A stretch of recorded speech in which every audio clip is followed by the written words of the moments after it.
Hello peeps from near and far, hope your week has been going great. Our week was interesting as usual.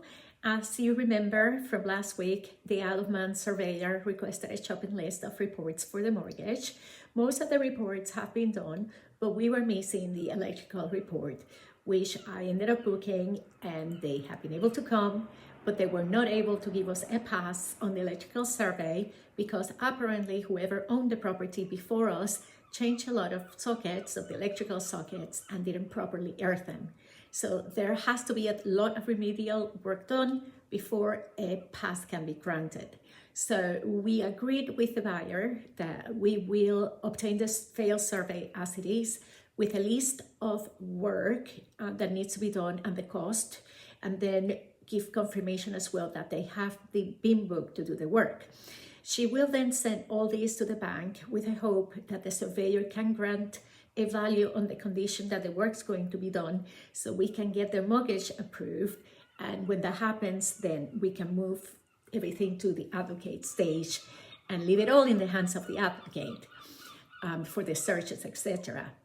Our advocates, the seller advocates, basically stand by with all the paperwork at the ready until the other party is ready to go.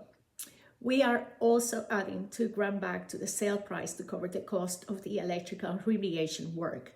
So instead of reducing by $28K, as we talked about last week from the original price that we agreed, now it's going to be $26,000.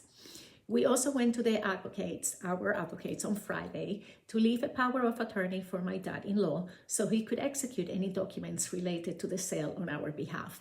This had to be done because the memorandum of sale has not been issued yet by our agents, our estate agents, and that's what allows all the paperwork to move to advocate stage. So because that hasn't happened, we had to leave the power of attorney. This was an additional cost of about £360. But at least things are moving in the right direction, but however, not as fast as we would have liked. The car also sold for $6,000, and to be fair, it attracted a lot of attention on Facebook Marketplace. And the second viewing offered full price, and my husband took the deal. Then someone got really angry at me because I didn't get a chance to view it and told me they would have paid more, they would have given me a deposit without even looking at the car, and the other wife was disappointed. You know what, should have listed for $7K and invite every single person that was interested and conduct a proper auction and probably sold the rate. We have sold all the big ticket items like the dining room table, coffee table, chairs, etc. And the house looks quite empty and bare, and I am getting a little bit emotional. A few of the last things are happening already. I think I had my last game with my partner Natasha from squash. I don't think I have time for anything else.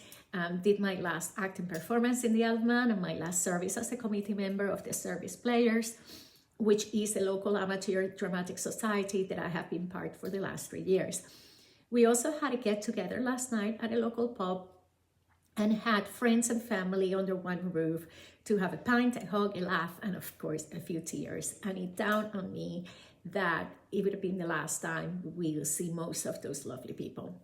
Tonight, I am heading out with the family girls to see an ABBA tribute. So it's our last girly night with my mom and sisters-in-law.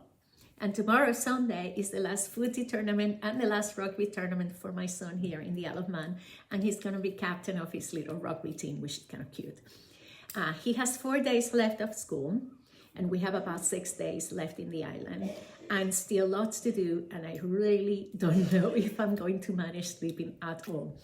I am finding it more and more difficult to talk about this with excitement and joy, or to concentrate on the actual topic. So I owe you going back on track with certain things that are more related to information. There are a lot of things that we need to sort out still. For example, in the UK, we have the National Health Insurance, but as you know, the US does not have something relative to that, and health is a big business or big industry there, and a simple accident or visit to the hospital can practically put you into bankruptcy if you don't have health insurance. We need a temporary plan for that, of course. We also think that we will enroll Luke in the school in my mother's encashment for the last 2 months of this US school year, just so he can start getting familiar with the system and meeting friends his age. Well, and I think that's it for this week. Next week is the big move. So I'll share a few pictures of the status of affairs and all the boxes and bags, etc. and let you know decisions we have made regarding health insurance as well. As usual, thank you for your support. Like and subscribe. Post any comment below. Share with your friends. And thank you for watching.